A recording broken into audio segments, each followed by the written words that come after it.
오늘은 교회 절기로 주연절 마지막 주일입니다. 우리가 잘 아는 교회 절기, 대림절, 성탄절, 그리고 사순절, 부활절, 추수감사절 이렇게 있지만 우리가 주연절을 잘 이야기하지 않아요. 주연절은 이제 교회력은 1년을 예수님의 생애 주기를 따라가 예수님을 따라가도록 그렇게 만들어 놓은 데 있는데, 이 주연절은 예수님이 세상에 나타나신 것을 어떻게 드러나셨는지를 가르쳐주는 그런 절기입니다. 주연절 마지막 주일입니다.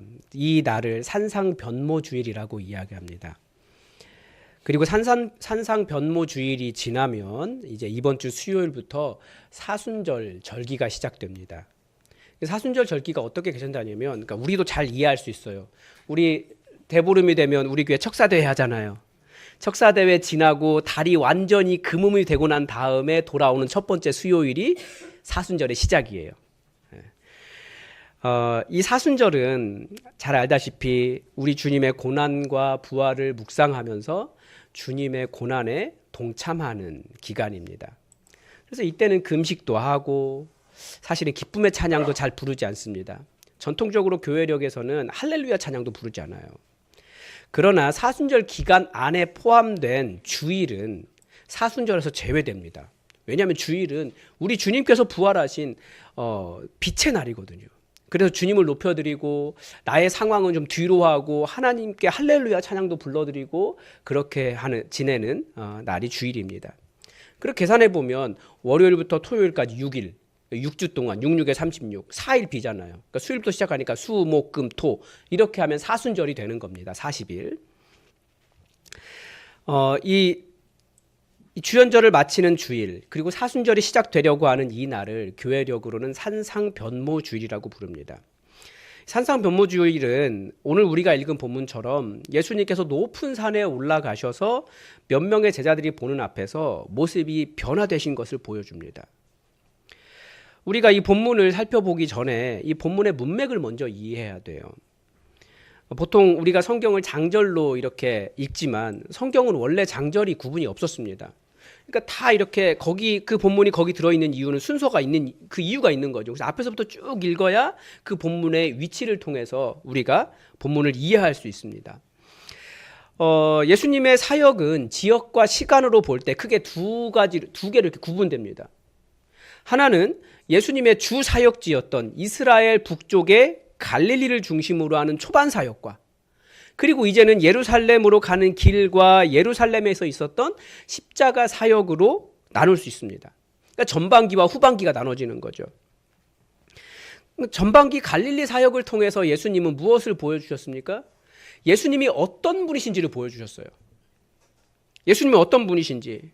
그분은 병도 고치시고 귀신도 쫓아내시고 기적을 행하셨고 천국 복음을 가르쳐 주셨고, 그래서 그 모든 결과를 통해서 우리는 예수님이 누구신 줄 알게 되었어요. 그래서 사도 베드로가 마태복음 16장에서 그렇게 고백하잖아요. 주는 그리스도시요 살아계신 하나님의 아들이십니다. 그 고백을 할 수 있었던 이유는 무엇이냐면 전반기 사역, 그 갈릴리 사역을 쭉 보면서 결론적으로 베드로가 고백하고 있는 거예요.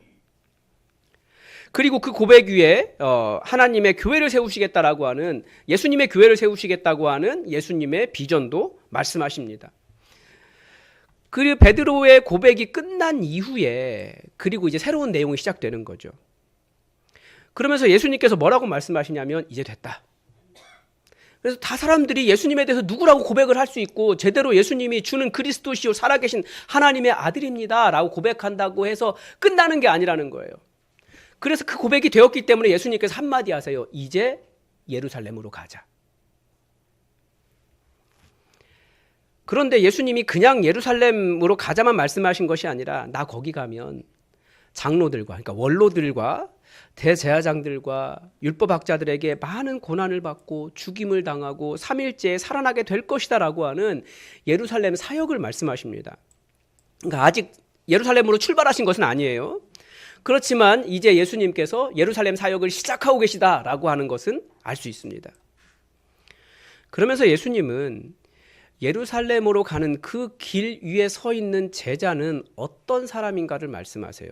그 말을 두 가지로 요약할 수 있어요. 첫째는 베드로에게 하신 말씀인데요. 네가 하나님의 일이 아니라 사람의 일을 생각하는도다 라고 책망을 하시는 장면입니다. 예수님께서 예루살렘으로 가셔서 죽임을 당하신다라는 말을 들은 베드로가 어떻게 합니까? 방금 전까지 주는 그리스도시요 살아계신 하나님의 아들입니다 라고 하던 그렇게 멋있는 고백, 정말 예수님께서 원하신 정확한 그 고백을 했음에도 불구하고 예수님 이제는 예수님 절대 그럴 수 없습니다, 그런 일은 절대 일어나지 않을 겁니다 라고 예수님의 멱살을 잡아요. 그때 예수님께서 하신 말씀이 이거예요. 사탄아, 내 뒤로 물러가라. 네가 하나님의 일을 생각하지 아니하고 사람의 일을 생각하는도다. 그게 예수님의 십자가의 길을 따라가는 사람들에게 하시는 말씀이에요. 그러면서 예수님께서 두 번째 말씀을 하세요. 누구든지 나를 따라오려거든 자신을 완전히 내려놓고 자기 십자가를 지고 나를 따를 것이니라. 이것이 제자의 길이라는 거죠. 예수님에 대해서 멋있는 고백을 한다고 거기서 멈추는 것이 아닙니다. 성도의 삶은 예수님 따라 예루살렘의 그 길 위에 서고 십자가까지 따라가는 사람이 제자예요. 여러분, 자기 십자가를 진다는 것이 무엇입니까? 제가 그 말을 지난주 금요일에 오셨던 김동호 목사님을 통해서 보았습니다. 여러분, 그렇게 금요일에 집회 있으면 열심히 나오십시오. 안 나오신 분들은 손해가 이만저만하지 않아요. 물론 안타까운 부분이 있어요. 오고 싶지만 올 수 없는 분들도 있다는 것을 알기 때문에 너무 안타깝지만 그래도 그런 일이 있으면 만사를 헤쳐놓고 나오세요. 우리가 알다시피 김동욱 목사님은 목회를 담임 목회는 일찍 그만두셨잖아요. 58세에 그만두셨으니까. 그런데 암이 생기셨어요. 왜 암이 있을까요? 그분이 생사를 건 교회개혁이라는 책을 쓰셨는데 실제로 교회를 교회되게 하는 이제 생명을 걸었는데 너무나 많은 반대에 부딪혔고 고생을 너무나 많이 하셨어요. 이 앞에서 너무나 은혜로운 말씀을 전했지만 정말 그분은 생사를 거셨기 때문에 그게 신체화된 거죠. 예수님께서 교회의 주인이신데 자기가 주인 노릇하려는 사람들과 너무나 많이 싸워오신 거예요. 그게 신체화라고 하잖아요. 몸으로 나타난 거예요. 정말 목숨을 거신 거죠. 그분이 죽을 뻔했다라는 말이 농담으로 하는 말이, 웃자고 하는 말이 아니라 정말 죽으려고 했기 때문에 몸에 암이 나타난 겁니다. 그런데 그 목사님과 제가 교제하면서 목사님이 그러시더라고요. 죽는 건 괜찮다. 안 죽으려고 하니까 문제다. 암에 걸린 일은 두려운 일은 맞지만 두려워할 일은 아니라는 거예요. 그게 십자가이기 때문에 그렇습니다. 십자가 지는 일은 생사를 거는 일이에요. 그 말은 실제로 죽을 수도 있다는 얘기입니다. 예수님을 따르는 것은 바로 그렇게 죽을 수도 있다. 아니, 오히려 안 죽으니까 문제다. 그런 자세로 따르는 것이라는 거예요. 죽는 것은 두려운 것이 아니에요. 십자가를 지지 못하는 삶이 두려운 거죠. 이런 마음가짐이 바로 예수님의 예루살렘으로 향하는 길 위에 서 있는 제자들의 자세여야 했다라는 것입니다. 그래서 오늘 본문은 그것을 그대로 이어오기 때문에 엿새 후에, 그러니까 앞에 본문과 관련이 있다라는 것을 가르쳐 주는 겁니다. 즉 이 산상 변모 사건은 예루살렘으로 향하는 길을 따라가는 제자들에게 말씀하신 예수님의 이 두 가지 당부, 사람의 일이 아니라 하나님의 일을 마음에 두고 살아가며 십자가를 지고 생사를 걸고 예수님을 따르는 제자가 명심해야 할 지침과도 같은 말씀입니다. 예수님께서 일부 제자들 베드로, 야고보의 형제 요한을 데리고 따로 높은 산에 올라가셨습니다. 그 산에서 제자들이 보는 앞에서 변화되셨어요, 모습이. 본문은 예수님의 변화를 두 가지로 이야기해요. 하나는 예수님의 얼굴이 해처럼 변했다라고 되어 있고, 또 하나는 예수님의 옷이 빛처럼 새하얗게 되었다라고 되어 있습니다. 예수님의 얼굴은 어떻게 생기셨을까요? 네, 우리는 자꾸 제가 여러 번 말씀드렸는데 멜 깁슨 생각하면 안 돼요. 패션 오브 크라이스트에. 그 이사야서가 예언한 예수님의 모습은 너무나 못생겨서 이렇게 고개를 돌릴 정도라고 얘기했어요. 그러니까 참 위로가 되죠. 우리는 사실 그런 데서 위로받으면 안 되는데 나보다 이렇게 연약해진 사람들을 보면 위로를 받아요. 그게 아닌데 아무튼 예수님은 너무나 못생겼다라고 돼 있어요. 그러니까 사람들이 저 잘생기지도 못한 저 사람의 외모 바라보면서도 처음부터 걸림돌이 된 거죠. 외모가 우상인 사람들에게는 예수님의 모습 자체가 우상이 될 그 걸림돌이 되었을 거예요. 그런데 그분의 얼굴이 변했어요. 성경은 우리 하나님은 빛이시다라고 가르쳐 주거든요. 그런데 그 하나님이 만드신 우리는 태양조차도 똑바로 쳐다볼 수가 없어요. 그런데 하물며 변화되신 예수님의 그 빛나는 얼굴을 우리가 마주대할 수 있을까요? 똑바로 쳐다볼 수가 없어요. 그래서 기록이 안 되는 거예요. 어떻게 생기셨다 이렇게 안 되고 빛처럼 이렇게만 돼 있는 거예요. 또 천국에서는 구원받은 사람들은 이 세상에서 사람이 아무리 빨아도 하얗게 될 수 없는 하얀 옷을 입는다라고 했는데 예수님의 옷이 그렇게 변화된 것입니다. 예수님이 가지신 진정한 하늘의 영광이 무엇인지 그 산에서 보여주셨어요. 그리고 모세와 엘리야가 나타나서 예수님과 대화를 나누었습니다. 얼마나 멋있습니까? 그런데 이때 베드로가 이 대화에 끼어들었습니다. 왜 대화에 끼어들었을까요? 다른 평행 본문들은 베드로가 정신을 잃은 거예요. 너무 황홀하고 막 그래가지고 이게 꿈인가 생신가 구분이 안 돼가지고 정신을 잃어서 막 헛소리하는 것처럼 이야기하는데 마태복음은 그렇게 이야기하지 않습니다. 마태복음은 베드로가 그 대화에 끼어든 것으로 되어 있어요. 정신 차리고.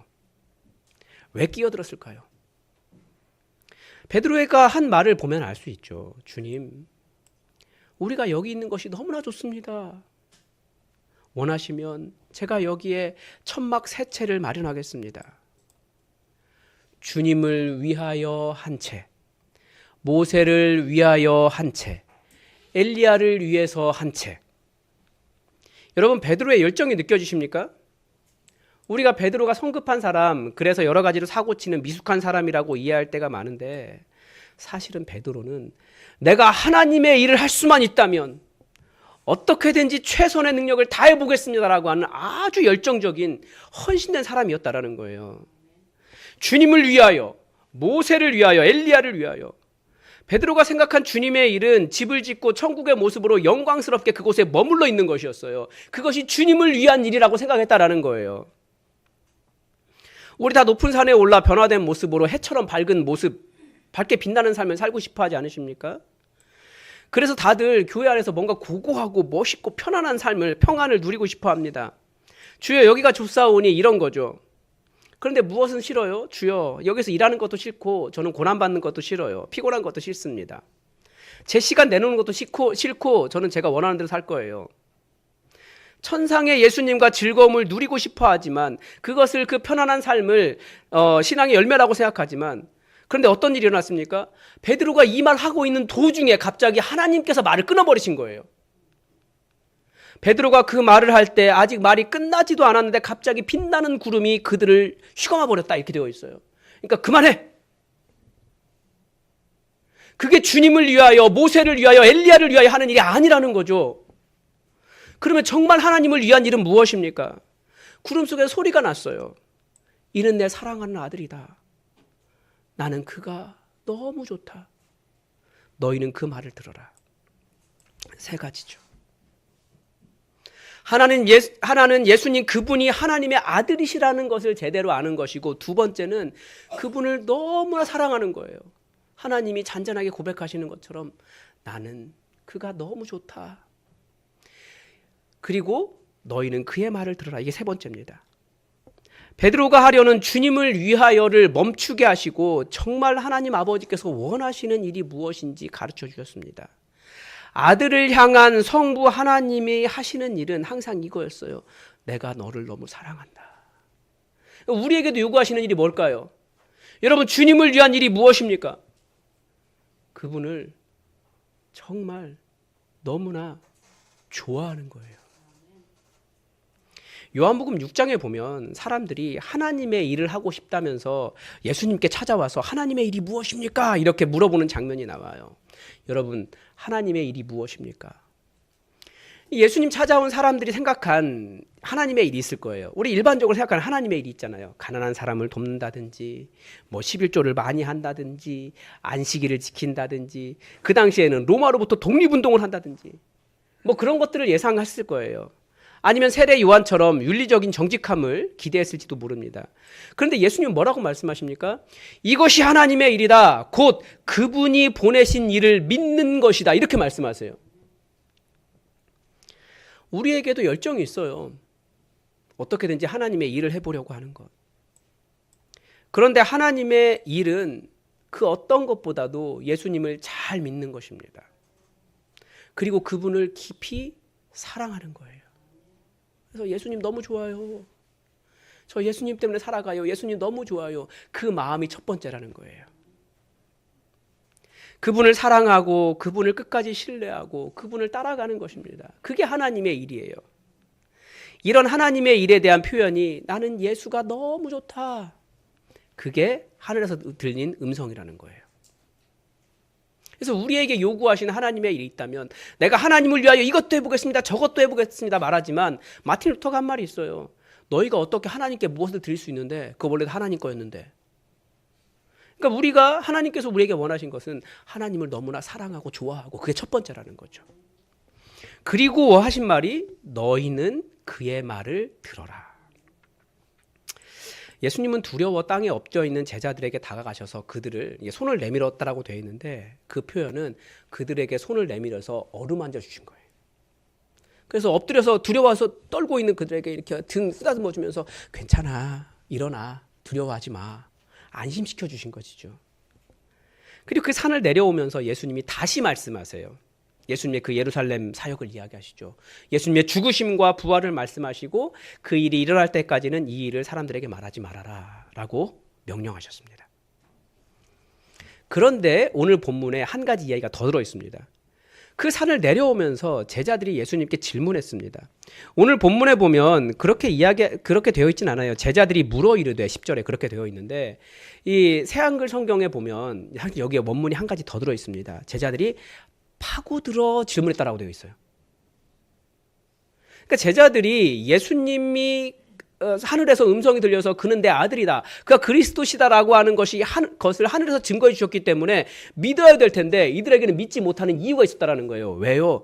율법학자들이 그리스도가 오시기 전에 엘리야가 먼저 와야 된다고 가르치는데 우리가 보기에는 엘리야가 오지 않았어요. 그러니까 정말 예수님 당신이 그리스도가 맞으십니까? 라고 하는 질문을 제자들이 이렇게 한 거예요. 엘리야 아직 안 왔잖아요. 그런데도 예수님이 그리스도이십니까? 이때 예수님은 그 엘리야가 세례 요한이라고 가르쳐 주시죠. 그런데 여기서 예수님께서 하신 말씀은 포인트가 약간 달라요. 율법학자들이 그 엘리야를 기다린다라고 그렇게 그리스도를 기다리며 엘리야 오기를 기다렸던 율법학자들이 엘리야를 어떻게 대했습니까? 세례 요한을 엘리야로 대한 것이 아니라 오늘 본문에 보면 임의로 대했다 이렇게 되어 있어요. 새한글 성경에는 자기 마음대로 그에게 해버렸다 이렇게 되어 있습니다. 엘리야로 대한 것이 아니라 그런데 그 마음대로 행한 결과 자기가 원하는 마음대로 행하는 결과가 무엇입니까? 메시아를 기다린다고 하는 그들의 말과는 달리 세례 요한을 고난과 죽음으로 내몬 거예요. 무엇 때문에? 율법학자들이 알고 있는 자신의 성경 지식과 자기가 안다라고 말하는 그 오름 때문에 엘리야가 왔어도 그를 못 알아보고 그를 고난과 죽음으로 내몰아버렸다라는 거예요. 그러면서 예수님이 나도 그처럼 될 것이다. 이와 같이 인자도 그들에게 많은 고난을 당하리라. 성경 말씀은 그냥 두 가지를 단순하게 대비하고 있어요. 이 율법학자, 서기관들은 많이 아는 사람들입니다. 얼마나 많이 압니까? 성경 구석구석 다 외우고 있고요. 당시에 치열한 지혜의 논쟁들을 했어요. 탈무드. 그때 나온 거잖아요. 지혜로운 말을 할 수 있고 좋은 글을 쓸 수 있고 정말 똑똑한 사람들이고 그 사회를 움직이는 엘리트들이었어요. 그런데 십자가의 길을 걸어간 제자는 되지 못했습니다. 반대로 제자들은 여전히 잘 모르는 사람들이에요. 어부들이었고 잘 못 배운 사람들이고 그렇지만 십자가의 길을 걸어간 진짜 제자가 되었습니다. 이 둘의 차이가 무엇입니까?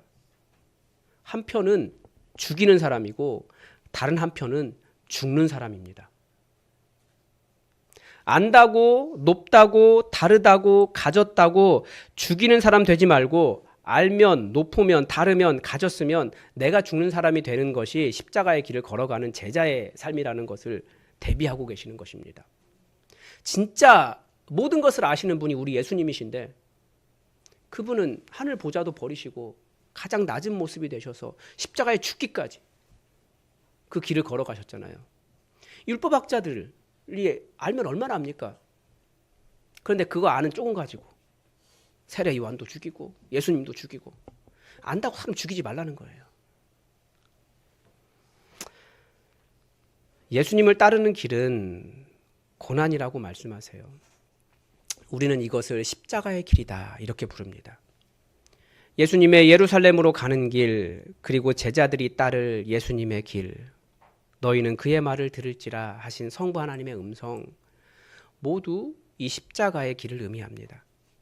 진정한 제자는 바로 이 십자가를 지는 삶이고 어디에서 완성됩니까? 결국 나중에 예수님의 십자가 현장으로 가보면 제자들 아무도 없어요. 다 도망가 버렸어요. 그런데 그 옆에서 진짜 고백하는 사람이 한 사람이 있어요. 로마 군인이었던 백부장. 예수님의 십자가의 죽음을 보면서 이는 진실로 하나님의 아들이었도다 라고 고백합니다. 그 십자가 옆에 서 있었던 그 사람만 진짜 예수님에 대한 고백을 한 거죠. 멋있는 고백 다 할 수 있어요. 우리 다 지식도 자랑할 수 있고요. 그런데 진짜 이 십자가의 길, 예루살렘의 길을 걸어가지 않으면 그건 다 그냥 멋있는 고백, 예수님의 전반기 사역에서만 멈춘 거예요. 예수님은 따라오라고, 그 십자가의 예루살렘의 길까지 따라오라고 우리를 초청하고 계신다는 것을 아셔야 됩니다. 그런 사람에게 진짜 부활이 있는 겁니다. 그래서 제자는 기본적으로 예수님의 십자가 따라다 죽을 수도 있다 라는 생각을 해야 됩니다. 제대로 된 하나님의 교회를 세우기 위해, 제대로 된 하나님 나라를 이루기 위해, 제대로 된 복음을 살아내기 위해 나를 내려놓고 또 내려놓다가 죽을 수도 있다라는 생각을 해야 합니다. 결국 제자는 예수님 지신 그 십자가 옆에서 완성되기 때문입니다. 이번 주 수요일부터 이제 사순절이 시작되려고 합니다. 우리는 하늘나라의 영광을 추구하는 사람들이에요. 영광은 좋잖아요. 멋있잖아요. 그런데 예수님은 그 영광의 자리에 머무르려고 하지 않으셨어요. 그래서 그 산에서 자꾸 내려오셨습니다. 산에서만 내려오셨습니까? 하늘 보좌에서도 내려오셨어요. 그 영광의 자리에 머무르려고 높은 자리, 더 많은 돈, 더 많은 권력, 굽어지지 않는 자존심, 편안함을 추구하는 사람은 제자의 길을 걸어가기가 매우 어려워요. 그러나 반대로 세상과는 다른 가치로 자신을 내려놓을 줄 아는 사람은 제자의 길을 따라갈 수 있습니다. 우리는 이 삶을 주인이 바뀐 삶, 나라가 바뀐 사람이라고 이야기합니다. 왜 하나님을 예배합니까? 나를 예배하지 않고 권력과 돈을 경배하지 않고 참 주인이신 하나님을 예배합니다. 왜 말씀을 따라갑니까? 주인이 바뀌었기 때문에 그렇습니다. 그러면 주인 말씀하시는 걸 따라가야죠. 그런데 그 길을 걷는 일이 정말 죽을 것 같은, 때로는 정말 죽을 수도 있는 그 정도의 길이라는 거예요. 그러나 우리에게 오셔서 손 내밀어 어루만져 주시는 주님을 기억하고, 그리고 주님이 먼저 가셔서 승리하신 길임을 기억하고 오직 십자가의 길을 걸어갈 때 우리는 진짜 제자가 될 수 있습니다. 이제 사순절이 시작되려고 합니다. 여러분, 우리 한번 나를 돌아보고 정말 내가 내려놓지 못한 나의 우상이 무엇인지 다시 한번 돌아보면서 예수님께서 따라오라고, 내려놓으라고, 지라고 말씀하시는 그 십자가의 길이 무엇인지, 내가 져야 할 십자가가 무엇인지 다시 한번 돌아보면서 이 사순절이 정말 진정한 제자의 길을 걷는 그런 시간이 될 수 있기를 주님의 이름으로 축복합니다. 기도하겠습니다. 하나님, 이제 사순절이 시작되려고 합니다. 그 산 위에서 우리가 예수 그리스도의 놀라운 영광을 보았는데 예수님은 영광의 자리에 머무르려고 하지 않고 다시 산을 내려오셔서 고난의 그 예루살렘 길로 가시는 것을 우리가 보게 됩니다. 하나님, 우리는 영광이 좋고 편안함이 좋고 정말 주님을 위하여 뭐든지 할 수 있겠다라는 열정이 있지만 정말 하나님께서 원하신 하나님의 일이 무엇인지 제대로 깨달아 알게 하시고 정말 주님께서 원하시는 대로 예루살렘 향해 십자가 지고 뚜벅뚜벅 예수님 따라 걸어가는 이 기간이 되게 하여 주시옵소서. 주님께서 주의 성령으로 우리를 도우사 이 길 위에서 낙심하거나 좌절하지 않게 하시고 힘과 능력을 더하사 넉넉하게 이기며 나아갈 수 있도록 도와주시옵소서. 모든 것 감사드리며 예수님의 이름으로 기도드립니다. 아멘. 우리 다 함께 찬송가 442장으로 말씀을 주신 하나님께 찬양 올려드리겠습니다.